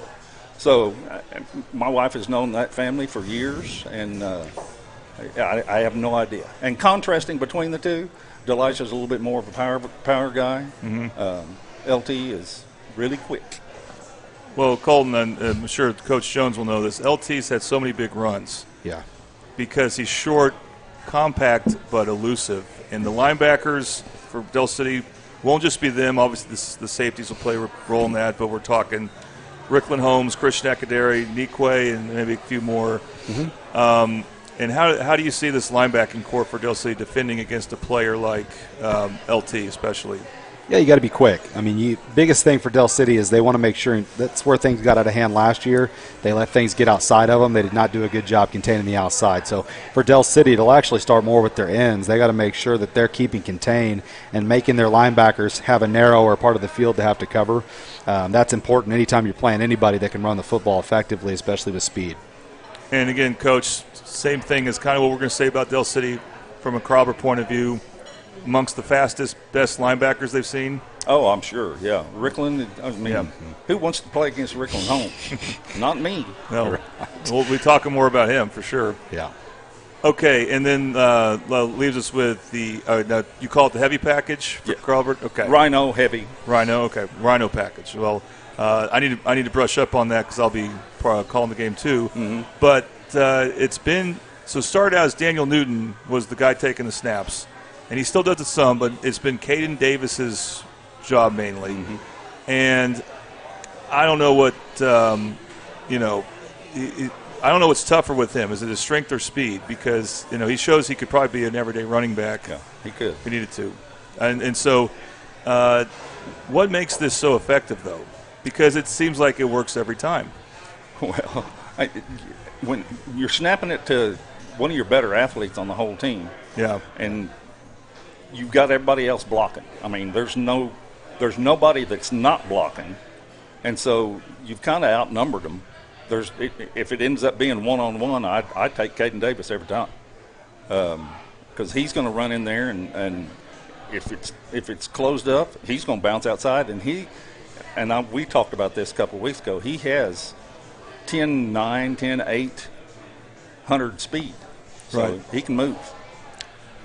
Colton, I mean, when they do that, do you anticipate Del City maybe going with more defensive linemen, more linebackers? I would assume so. Yeah, probably so. And it's just kind of like anything else. If you're playing the Philadelphia Eagles, you just got to get low and you can't get pushed back. And, for Del City, the one thing that will benefit them is if they're able to close off the middle of the field, then you've got a guy like Rickland Holmes who does have the speed, who can actually get outside. That's been what I've noticed about that package is if a team does do a good job in the middle, Caden's so fast and so strong that if a guy's even able to catch him, he's going to probably throw them loose. So Rickland has a good chance, and that'll be an interesting match. That's one that I'm really excited about. Yeah, it will be good. All right, let's look at when Del City has the ball. Let's see. It's Coach's turn. Who do we want to talk about first? Let's go back to the line. Okay, so Del City's offensive line includes names like, I may not have all of them, Quaylen Goodman, of course, we mentioned him. Is it Chauncey Jones, Shane Thornton, J.J. Cheatham, and then is it Arnico? Arnico Daniels. Arnico Daniels as the center. And they have some new faces. I think Arnico's new, for example. Yeah. He came from Western Heights. Correct. So, Golden, what do you think about the O-line? Is it better than last year? Yeah, I think it's better than last year. And I think part of it has to do with not having to play two ways. Again, it kind of goes back to that. That's important whenever you can be fresh, and especially since you can be a part of those meetings in between series. You can go over there and hear what you're doing wrong or where they're blitzing. You can hear those kind of things. But the offensive line has been really a strength of this football team this season. And just to kind of prove it, Del City's been able to run 3 running backs, and they've all 3 had success. That usually tells you that the offensive line has done a heck of a job. And Coach Goff, the Carl Albert defensive line may be I think it's the most surprisingly good unit they've had. I agree. Other than the offensive line, the defensive line, the two inside guys do a wonderful job, and the guys that coach those guys up are guys that I used to coach back in the day. And then the two ends are as dynamic as any ends that Carl Albert has had in the recent. Yes, and we're talking about Joe Thomas and LeBron Royal as the D ends, and Max Wilkerson rotates in some, I believe, and then the tackles Perucci, Kathan Perucci, and then, of course, Nick Hill, who's 300 pounds, and you can see he's hard to move. He is hard to move. But the thing is, Carl Albert's defense, they gave up the most points they've given up all season to Claremore. That's only 14 points. That's the most they've given up. And I think the defensive line's a big reason why. But, and we may talk more about this with the linebackers too, if you had to pick one area to attack Carl Albert, and I'm not saying it's like a weakness at all, it might be running up the middle still, in spite of the fact how good they are. Exactly. And that's probably true, because I wouldn't want to run outside on them. Yeah, and the passing on them's not easy either, which we'll talk more about why here. All right, Colton, we talked offensive line. What do you want to talk about next when Del City has the ball? Oh, I like talking about the receivers. That'd be good. Okay, so for Del City, their receivers, and they had their two best receivers from last year aren't there anymore, but they haven't really missed a beat yet. Yeah. And so let's see if I have them over here. So we're talking K.D. Palmer, who does a lot for the team, even as sometimes a Wildcat quarterback. Josiah Chester. Yeah. And then Marshawn Graham has been really good, even though I don't think he started. And Emmanuel Davis. And so who do you think would be a receiver or two that might have the best chance of success as against Carl Albert's secondary? I think Josiah Chester is kind of he's the guy they're going to be counting on a lot. He's only a sophomore, but Josiah will wind up playing Division I football at some point in time. His ability to high point the football, his catch radius, as a lot of people call it, is really good. But he runs really good routes too. I think for Josiah early in the season he dropped some passes, and that was really the only Achilles heel that he had. But that was a young player trying to do too much. It wasn't that he's not capable of catching the ball. He has just really blossomed into a superstar of a football player as the season has gone on. And in talking about K.D. Palmer, K.D. is so elusive, and so K.D. will run a lot of swing passes, things like that out of the backfield. They'll put him in motion, and that's kind of the guy they use as a utility receiver in some ways, because essentially he's still running the ball like a running back when he's crossing across the pattern. So they're offensively, their receivers are a strength of the football team, but this is by far going to be the toughest matchup for them this Friday night. Yeah, which we say a lot. It's not it's kind of redundant, but it's also true. It's the toughest unit the other units faced. Sure. So, Coach, when it comes to that unit, Tristan Haynes, Division I cornerback, Trinae Washington over at safety, and then with James Oku and Stubbs, whoever else they bring in, they don't have any weaknesses there. But have they really been challenged much? Well, I don't believe they have. Not a whole lot. There haven't been that many throwing quarterbacks that we've played all year. Right. And if they are, which I'm not saying anything about Del City's quarterbacks, I know they can throw the ball. It's just, will they have time? I mean, the defensive line has done a wonderful job of making quarterbacks move. Yeah. Or get sacked. I just wonder if Tristan, kind of like what Colton was saying about Demarion Turner, if they get bored out there a lot. I don't know. This is not a game you want to get bored, caught being bored anyway. Yeah, he better not in this game. No. These guys are good.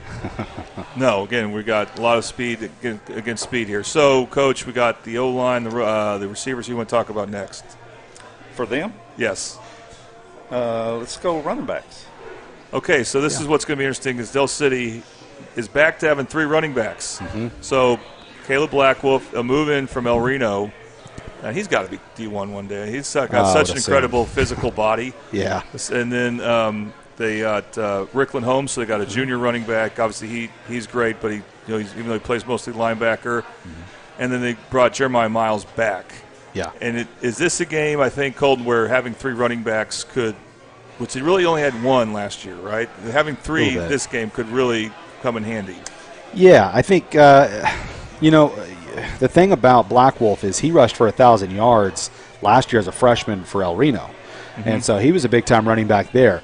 He has not been asked to carry the ball as much as he was at El Reno, so you've had 3 guys kind of carrying the load.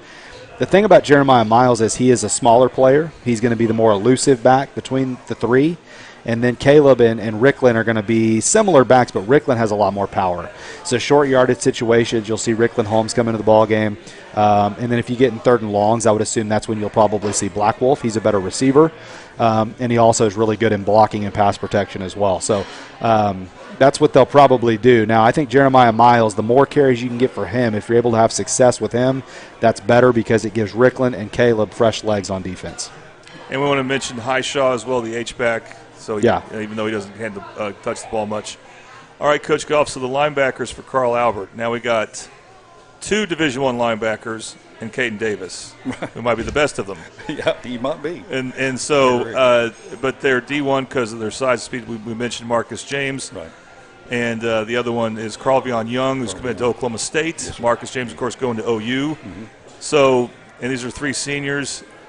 This linebacking core, it doesn't seem like they're ever out of position much, would you say? Not very much, no. It looks like they feel, and they all are downhill players, which is wonderful for them. Yeah, now, preparing for a team that may use 3 different running backs, is that an extra challenge? Oh, I don't know that it is for sure. The one that I'm sure that they would like to stop the most is the shorter guy. I can't remember his name. Jeremiah Miles? Jeremiah Miles, yeah. When you come to power on power, you've got a 6'4", 220-pound kid right here and a 6'4", 220-pound kid right here. I mean, I'm sure they're saying, well, let's go. Yeah, looking forward to maybe taking on the more physical runners too. Yes, sir. All right, so Colton, we'll talk Wildcat or quarterback? We can go quarterback. All right. Yeah.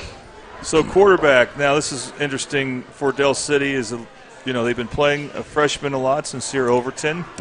But you still cannot count out Cash Kortner. Yeah. Because he's had 2 weeks to recover, and they're kind of waiting on him.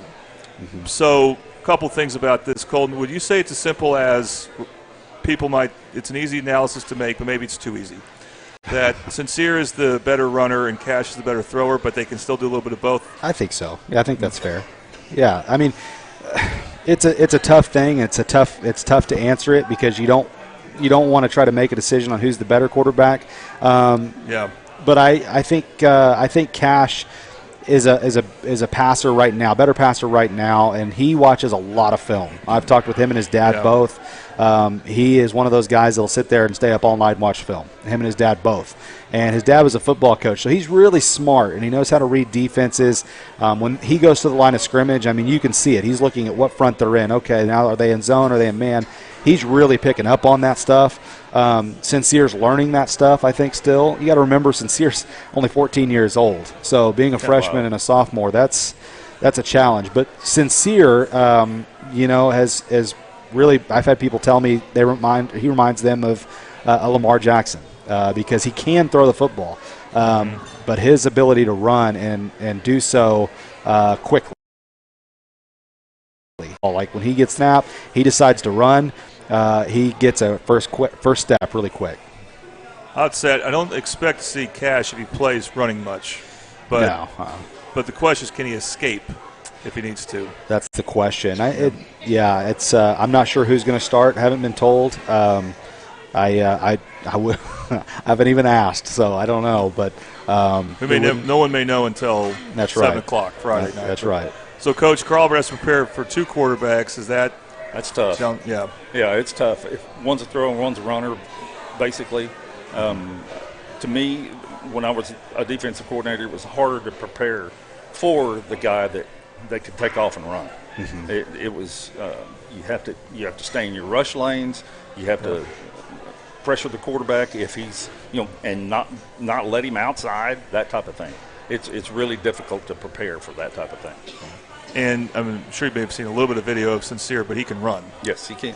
He's fast. Okay, that leaves once again it's not a Rhino package for Del City. It's just basically a Wildcat. Yeah. They do it very differently. It's not about physicality. It's about speed. When they bring in a different player to take a snap, it's in a run situation, and they can do that with 5 wide or maybe 2 or 3 running backs to lead block. And that's lately, Colton, has it been more Palmer than Turner?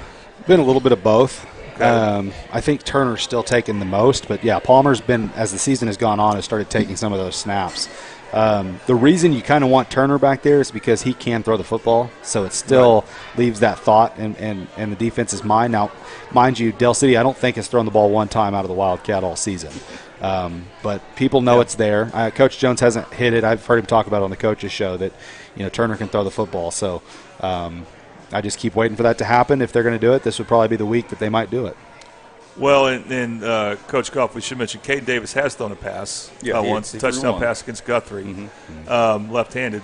But back to Del City, when you see a Wildcat package that's more reliant on speed, do you change anything with your personnel, or what's the challenge there? I don't know that Carl Albert will change anything. I have no idea. They may roll the secondary. If they have a guy coming in motion, I'm not sure what they'll do. Hopefully our speed will match their speed. Okay, let's talk about special teams. So kicking-wise, obviously Carl Albert has an advantage with Spiewak. But Colton, Tony Rios has gotten, interestingly, no made field goals in regular season, 2 in the playoffs. Yeah. So what do you think the confidence level is with him? Well, I think from the right hash, he's most confident. I think that's clear. But yeah, I mean, he's been solid on extra points, which is really what Del City's asked of him, and now he's starting to push it back. I've watched him in warm-ups. He's been able to consistently make things in the 30s. Anything outside of that, I don't think that Del City's going to lean on kicking very many field goals in this game. That's just a lot of pressure on a kid that hadn't kicked a ton. I mean, I think this is his first season, if I'm not mistaken. So that's going to be something I don't think you'll see a lot of, unless there's just a dire situation where they have to kick a field goal. But if it's going to be a field goal, it'll be on the right hash inside the 15-yard line. Let's stick with Rios for a moment here. Kickoffs against Carl Albert will be real important. Maybe more important than his field goal kicks. He may be doing that more. It'll be interesting to see, because Carl Albert had a kickoff return on a deep onside against Claremore. Yeah. So do you think they may decide to kick out of bounds some and just take their chance at 35? Or I'd be surprised if they did that. I don't think so. I think they trust their guys to cover the kick. Rios can kick. He kicks them really well. He's able to get a lot of elevation on the football and kick pooch kicks, which would give the ball at the 35 to 40 anyway. And he's also, Del City's had a lot of opportunities to force turnovers off of that. So that's a strength. But if it comes down to it, they feel like they need to kick it deeper. Rickland Holmes is able to come in and kick, and he has a big leg. He can kick some touchbacks occasionally. So they have options there. And also putting Rickland there gives you another guy to go cover the kick as well. That's a good point, and I wouldn't be surprised to see more Rickland if you feel like Tristan Haynes back there has a chance to return one. Coach Goff, for Ethan Spiewak, it's colder weather, and you've seen him kick in more moderate weather, a 51-yarder this season. Yes, sir. Does the cold weather have any impact on a kicker that you noticed, at least at the high school level? I don't think it will. He'll stay warm on the sidelines. That's why they have that net, and that's why he has that little triangle thing, and he kicks as much as he can over there. Yeah.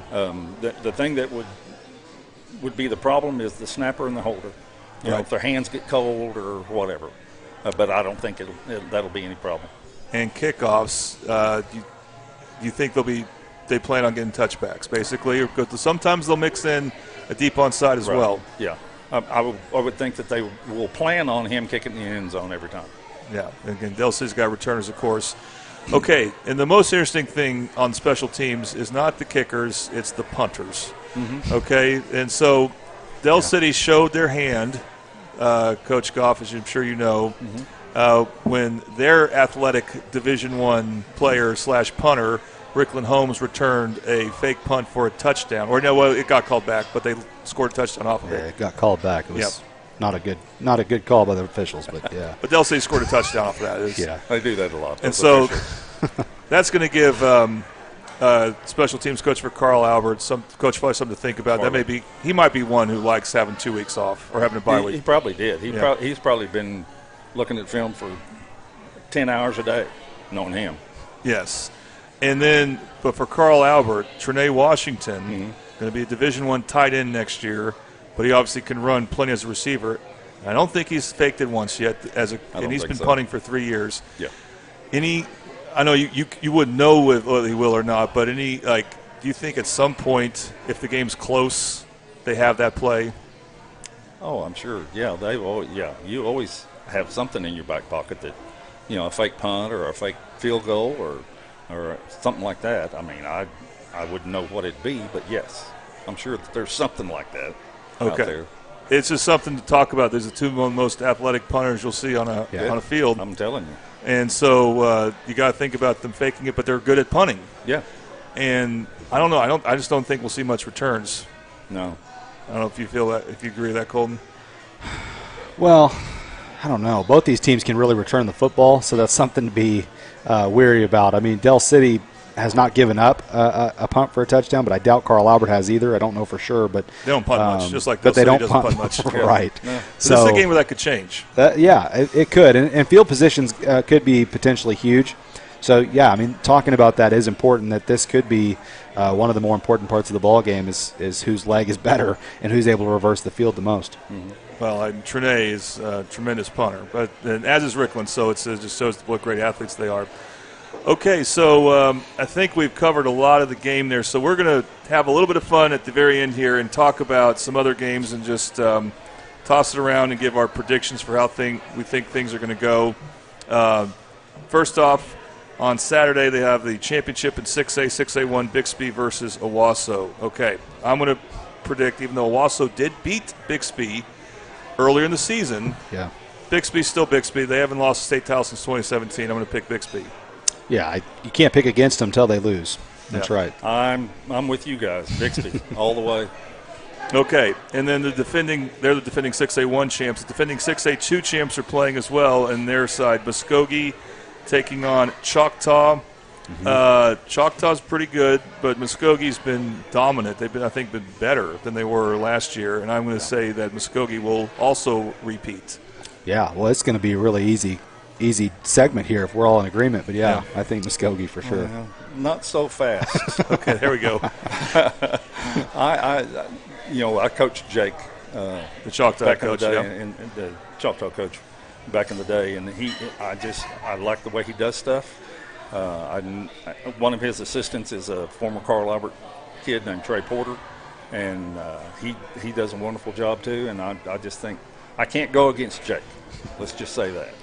Okay, and then Coach Goff's picking Choctaw. Go Jackets. All right, and then Friday, all the semifinals in 4A and 5A are going to be on the Oklahoma Sports Network as audio-only streams, but still you'll see the scoreboards up. So you want to watch all of these if you can. Just go back and forth even if you're at this game. But we'll start with Bethany and Tuttle playing in Yukon. This one's also probably an easy call. Bethany, we love that they joined the Oklahoma Sports Network. Yeah. And by beating Ada 2 weeks ago, Coach Goff, as I told you earlier, that positions Carl Albert to now tie Ada for the most state championships in the state of Oklahoma. So Bethany helped ensure that possibility there. But having said that, Tuttle's been dominant, so I don't think they're going to beat Tuttle. And they already lost to Tuttle early in the season.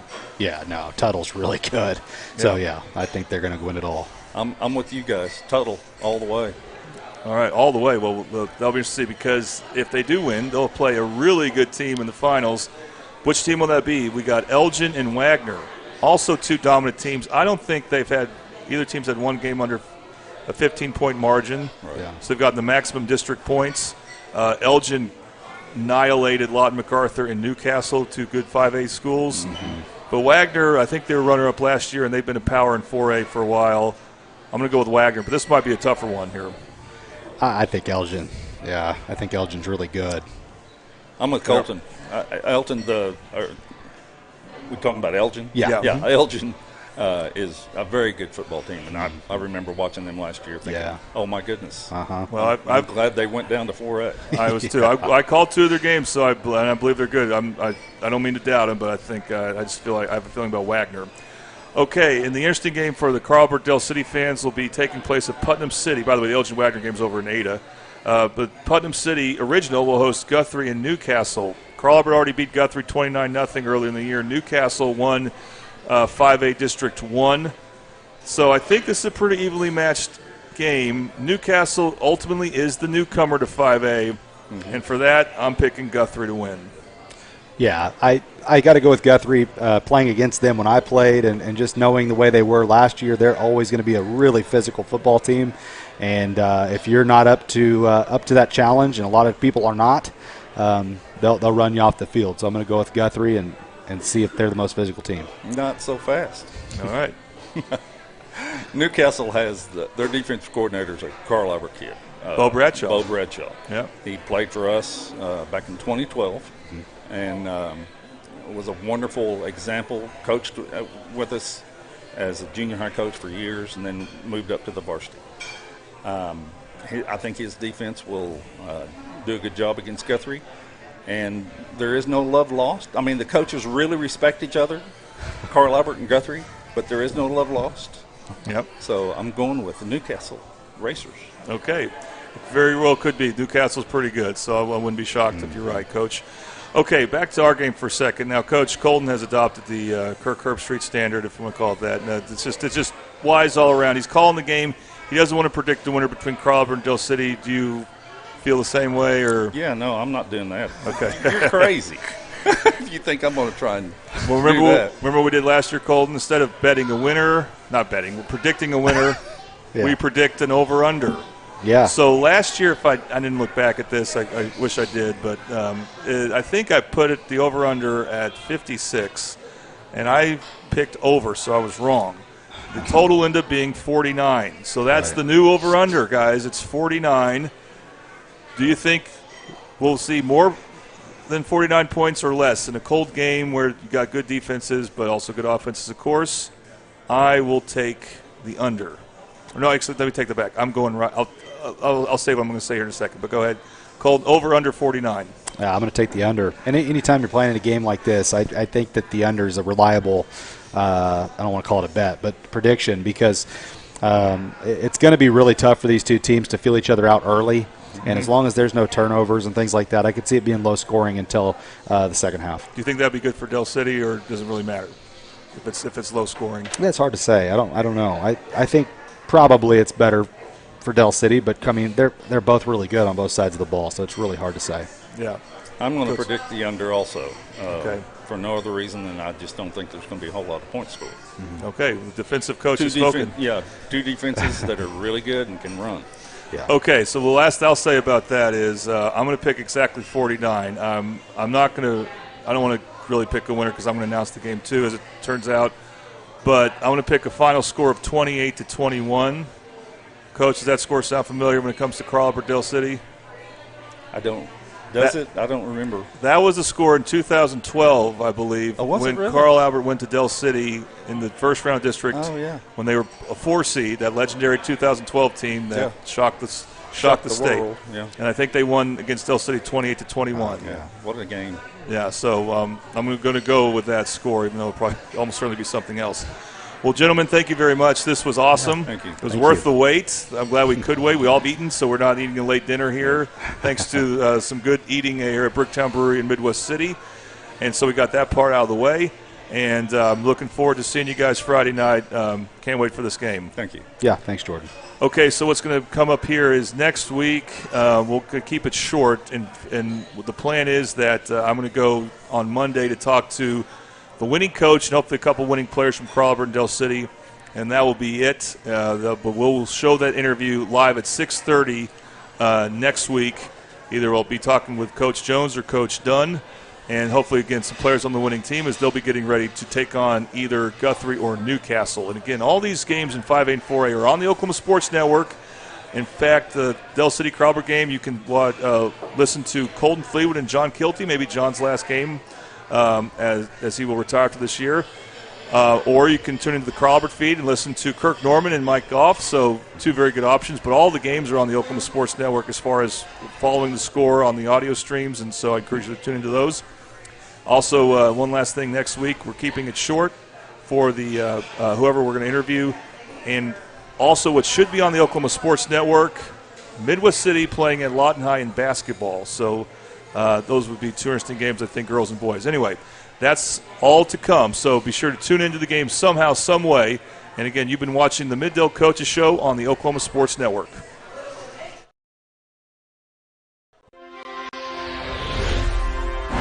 Thanks for watching this presentation of the Oklahoma Sports Network.